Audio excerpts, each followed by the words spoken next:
আসসালামু আলাইকুম সবাইকে। আশা করি সবাই ভালো আছেন। আলহামদুলিল্লাহ আমিও ভালো আছি। তো এই তো আজকে আমার মেয়ে যেটা রান্না করবে সেটার নাম হচ্ছে রামিন। তো ও অনেক পছন্দ করে, ওর টাকা দিয়ে ও নিয়ে আসছে, ও রান্না করে খাবে। তাই ভাবলো যে আমি একটু ভিডিও করে আম্মু আজকে, তাই তুমি ছাড়িও।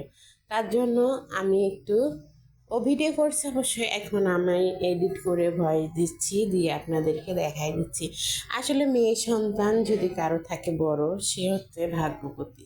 ঠিক আমি যেরকম ভাগ্যবতী, এটা সবার ক্ষেত্রেই, যাদের ঘরে মেয়ে সন্তান বড় তাদের।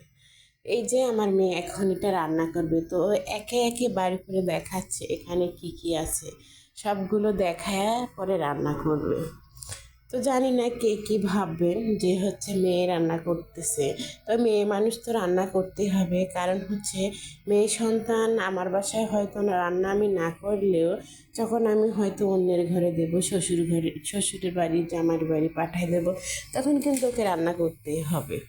তাই আগে থেকে যদি একটু প্র্যাকটিস করে, তাহলে কিন্তু পরে আর কোনো সমস্যাই হবে না।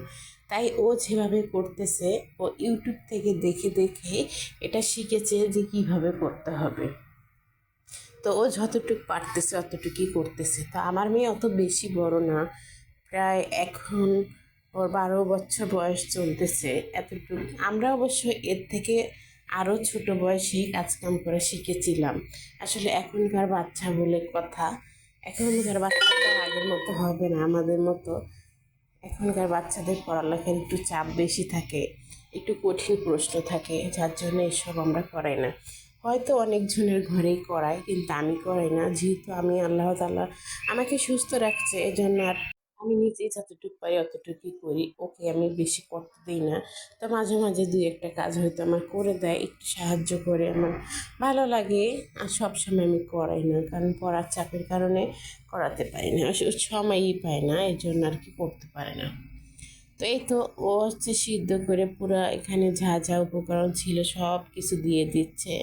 তো জানি এভাবে কিন্তু না, আর একটু ভিন্নভাবে করতে হয়, কিন্তু ও তো প্রথমবার ফার্স্টবার করতেছে, এই জন্য আমি উৎসাহ দিয়েছি, বকা দিইনি।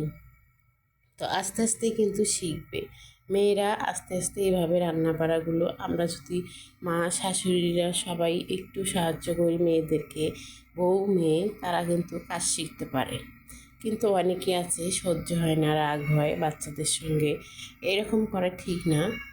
কারণ অন্যের বাড়ির মেয়েটা যখন আপনার বাড়িতে বউ হয়ে আসছে, আপনি মেয়ের মতো যদি ভালোবাসেন, তাহলে দেখবেন ও আপনাকে মার মতোই ভালোবাসবে। তারপরে এই তো একটা একটা করে কিন্তু সবগুলো করে নিচ্ছে। ও যতটুকু পারতেছে অতটুকু করার চেষ্টা করতেছে। তো ইনশাআল্লাহ খুব সুন্দর করে করছে।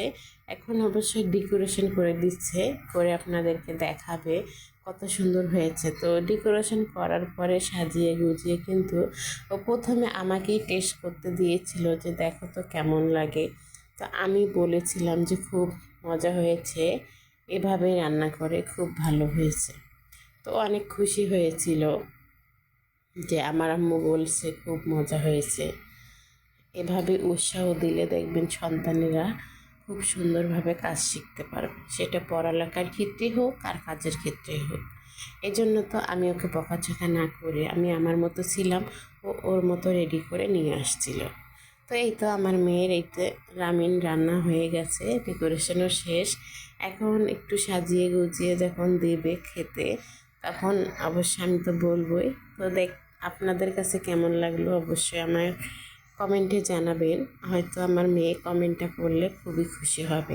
আর বাচ্চাদেরকে উৎসাহ দিবেন, আপনাদের ঘরে যদি এরকম বাচ্চা কাচ্চা থাকে, কোনো কিছু করতে চায়, নিষেধ করবেন না আপনারা। আল্লাহ হাফেজ সবাইকে।